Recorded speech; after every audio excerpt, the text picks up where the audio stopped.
दोस्तों, बात उस समय की है जब सिद्धार्थ बुद्ध बन चुके थे और वे चाहते थे कि जो ज्ञान उन्हें प्राप्त हुआ है वह ज्यादा से ज्यादा लोगों तक पहुंच सके, उसका अधिक से अधिक प्रसार हो। परंतु बुद्ध अकेले ऐसा कर पाते यह संभव नहीं था। इसलिए बुद्ध ने और भी कई लोगों को अपने धर्म की दीक्षा दी और वे भिक्षु अलग अलग दिशाओं में बुद्ध के ज्ञान का प्रसार करने निकल पड़े। आगे चलकर बुद्ध के परिवारजनों ने भी बौद्ध धर्म की दीक्षा ली और इन्हीं लोगों में से एक बुद्ध का चचेरा भाई आनंद भी था। एक दिन आनंद बुद्ध के समीप दीक्षा लेकर भिक्षु बनने की इच्छा जाहिर करते हैं, परंतु वे भिक्षु बनने के लिए बुद्ध के सामने एक शर्त रखते हैं। आनंद बुद्ध से कहते हैं कि मैं दीक्षा ग्रहण कर भिक्षु बनना चाहता हूँ, लेकिन इसमें मेरी एक शर्त है और यदि आप मेरी शर्त को स्वीकार करते हैं तो मैं भी आपका शिष्य बनने को आतुर हूँ।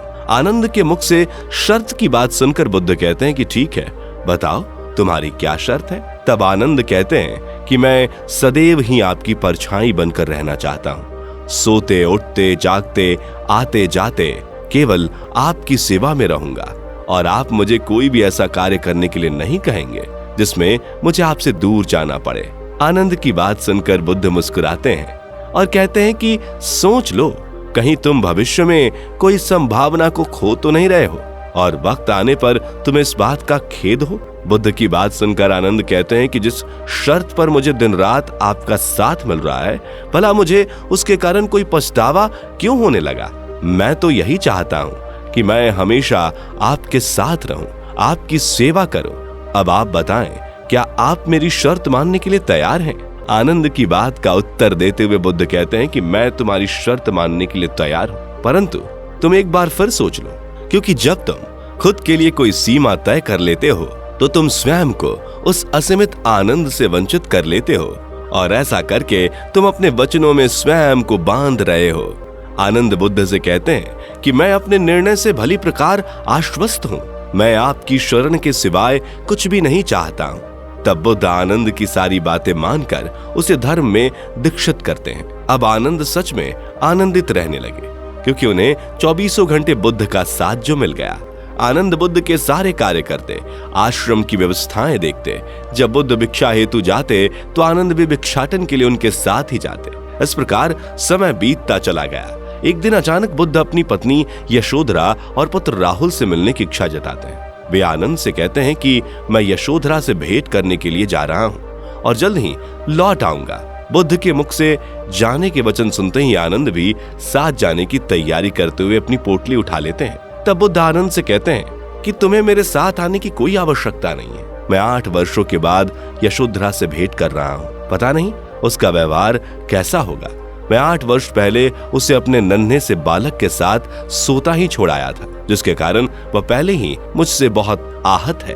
उसकी नजरों में मैं एक अपराधी हूँ, इसलिए मेरा वहां अकेले जाना ही उचित होगा। और वैसे भी मुझे तो वहां तुम्हारी कोई आवश्यकता भी नहीं है, तो तुम यहीं रुको, मैं भेंट करके जल्दी ही आ जाऊंगा। बुद्ध के इतना कहते ही आनंद उन्हें याद दिलाते हैं कि वो अपने वचन से पीछे हट रहे हैं। आनंद कहते हैं कि मुझे तो आपको अपने साथ ले जाना ही होगा, और अपनी वचनबद्धता के कारण बुद्ध को आनंद की बात माननी पड़ती है। बुद्ध और आनंद दोनों ही महल के लिए निकल जाते हैं। कुछ ही समय बाद वे दोनों महल के द्वार पर पहुंच जाते हैं और महल में यह खबर आग की तरह फैल जाती है कि सिद्धार्थ पधारे हैं। यह खबर सुनकर मानो यशोधरा तो जैसे एकदम पागल सी हो जाती हैं।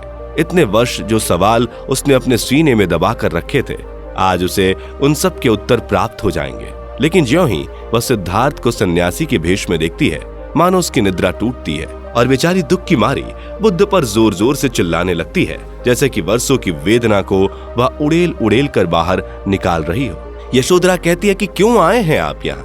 आप तो एक कायर हो जो अपने नवजात शिशु और पत्नी को आधी रात को ही छोड़कर भाग गए थे। तुमने अपने धर्म को नहीं निभाया है। तुमने तो हम दोनों को विरह की अग्नि में जलने के लिए छोड़ दिया। यशोधरा के मन में जितने भी सवाल और शिकायतें होती हैं, वह सभी रोते हुए बुद्ध के सामने कहती है।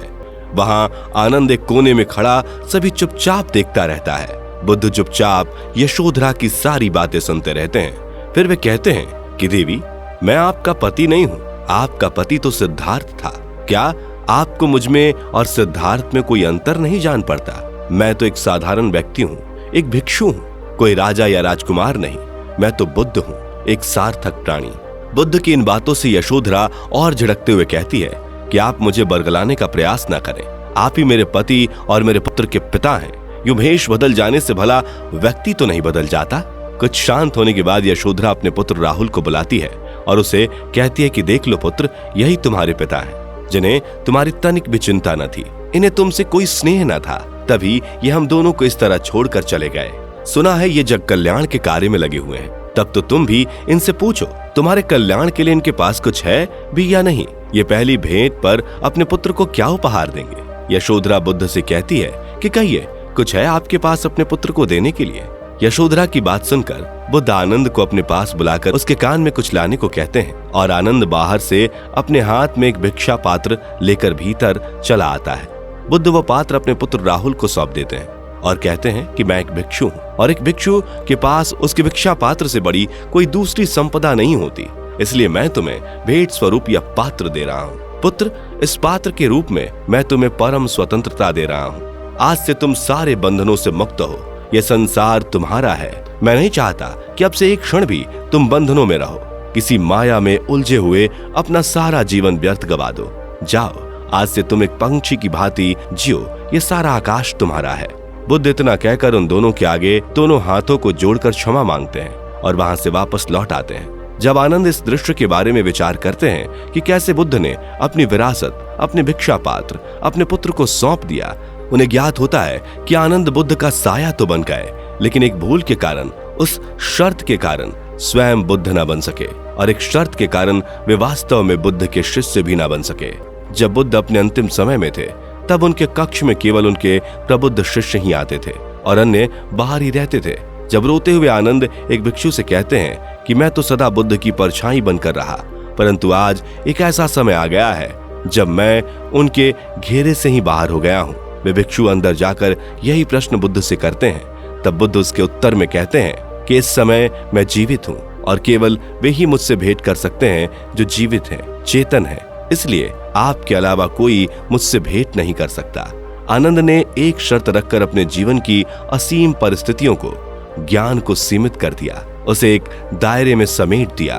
भला जब तक कोई भी अपनी जीभ के लिए संवेदनशील नहीं होगा तो क्या वह अलग अलग स्वाद चख सकता है। इसलिए जब आप अपने जीवन का एक दायरा निश्चित कर लेते हैं तो आप निर्जीव हो जाते हैं और दूसरों को भी उसी दायरे में समेटने का प्रयास करने लगते हो। एक भिक्षु के जीवन में हर क्रिया का अपना महत्व है, इसलिए यदि आप इनमें से कुछ को नहीं करना चाहते तो संभवतः आप बुद्ध नहीं बन सकते। बुद्ध के अंतिम समय में केवल वे ही लोग उनके पास जाते थे जिन्होंने बुद्ध के ज्ञान को अपने भीतर उतारा था और हर दिशा में जाकर बुद्ध के ज्ञान का प्रचार प्रसार किया था। वे स्वयं का जीवन भूलकर उस बुद्धत्व तक पहुंच चुके थे जहां कोई व्यक्ति स्वयं बुद्ध हो जाता है। लेकिन आनंद ने एक शर्त की बेड़ी अपने पैरों में डालकर खुद बुद्ध होने की सभी संभावनाओं से खुद को वंचित कर लिया। इसलिए किसी भी चीज का आनंद लेने के लिए जरूरी है कि आप स्वयं को उसमें पूर्णता से समाहित कर दें। वहां कोई शर्त, कोई इच्छा या फिर किसी प्रकार की आसक्ति का कोई स्थान ना हो। जब आनंद स्वयं बुद्ध हो सकते थे, परंतु उन्होंने बुद्ध की परछाई मात्र बनना चाहा और बुद्ध के समझाने पर भी उन्हें बुद्ध का इशारा समझ नहीं आया और जो बुद्ध हो गए वे पूर्ण हो गए। तो दोस्तों, आपको यह कहानी कैसी लगी कमेंट करके जरूर बताएं और आगे भी ऐसी रोचक कहानियां सुनते रहने के लिए हमारे चैनल को सब्सक्राइब करना और फेसबुक पेज को फॉलो करना ना भूलें।